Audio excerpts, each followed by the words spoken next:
پاکستان دنیا بھر میں دیکھنے اور سننے والوں کو محمد نوید کا سلام۔ ناظرین، بنگلہ دیش کے اندر حالات کافی زیادہ کشیدہ تھے کافی دنوں سے، اور 300 پہلے کرفیو لگایا گیا، یعنی کہ ہر ممکن کوشش کی وہاں کی گورنمنٹ نے، وہاں کی جو عام حالات میں کہا جائے ڈکٹیٹر تھیں، مونارک تھیں، شیخ حسینہ واجد نے، خیر واجد کو نہیں لیکن شیخ حسینہ واجد، یہ جو شیخ مجیب الرحمان کی صاحبزادی تھیں یہ، اور جن کا پاکستان 1971 کے اندر بہت اہم کردار تھا بنگلہ دیش کی علیحدگی کے اندر، وہ ایک الگ ٹاپک اور الگ بحث بن جاتی ہے، ہم اس کی طرف نہیں جاتے۔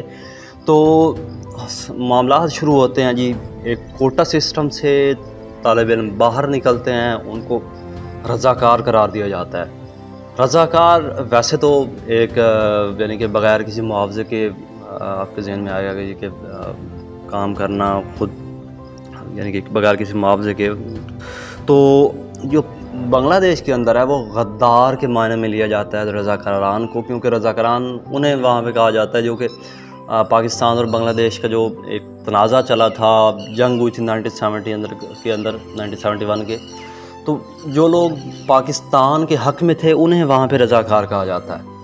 تو کیونکہ آج کل آپ کو ٹرینڈ ہی چل رہا ہے کہ جو بھی آپ کے خلاف اٹھے جائے اس کے اوپر غداری کے ٹیگ لگا دو، تو سیم وہی حالات وہاں پہ بھی بنے، بنگلہ دیش کے اندر بھی یہی کام کیا گیا، کیونکہ اور تو ان کے پاس کچھ تھا نہیں کرنے کے لیے۔ تو یوں کوٹا سسٹم کے اندر یہ جو احتجاج تھا وہ دن بدن زور پکڑتا گیا، اور وہ تب مزید شدت پہ آ گیا، کرفیو کی طرف حالات چلے گئے جب ایک طالب علم کو وہاں پہ شہید کر دیا گیا، مار دیا گیا گولی مار کے۔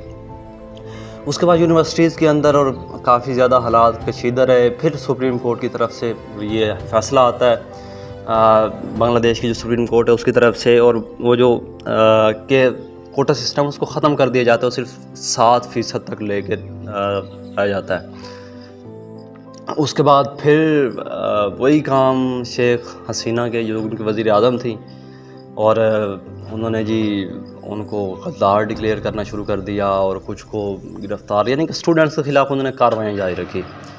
تو اس کے بعد پھر جاتے ہیں، جو بھی سین بنتا ہے، اور پھر یہ جو تحریک ہے وہ ایک کوٹا سسٹم سے کہیں اوپر چلی جاتی ہے، اور وہاں سے پھر وہ آتی ہے جی، اور حکومت کی برطرفی کے اوپر اب بات آتی ہے، اور یوں فائنلی کل بنگلہ دیش کی عوام کامیاب ہو چکی ہے۔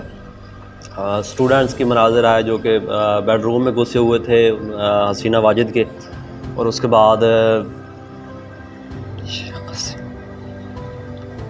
تو شیخ حسینہ واجد، میں ذرا اس کا نام کنفرم کرنے چلا گیا تھا، تو یہ اب اس کے بیک گراؤنڈ میں گھس چکی ہے عوام، اس کی بنگلہ دیش کی جو وزیر اعظم اس نے استعفیٰ دے دیا ہے۔ اب وہاں پہ حالات اس قدر، وہاں پہ نوافل کی ادائیگی ہو رہی ہے سڑکوں کے اوپر، یعنی کہ قوم جب ایک مرتبہ نکلی، تحریک نے شدت اختیار کی، تو پھر حالانکہ جو اسٹیبلشمنٹ تھی، جو بنگلہ دیش کی آرمی تھی، وہ گورنمنٹ کی پشت پہ تھی، لیکن وہ نہیں بچا سکی۔ کیوں؟ کیونکہ عوام کا زور ہی اتنا زیادہ تھا، اتنی زیادہ پریشر تھا عوام کا، حالانکہ کرفیو بھی لگایا گیا لیکن وہ کامیاب نہیں ہو سکا۔ کیوں؟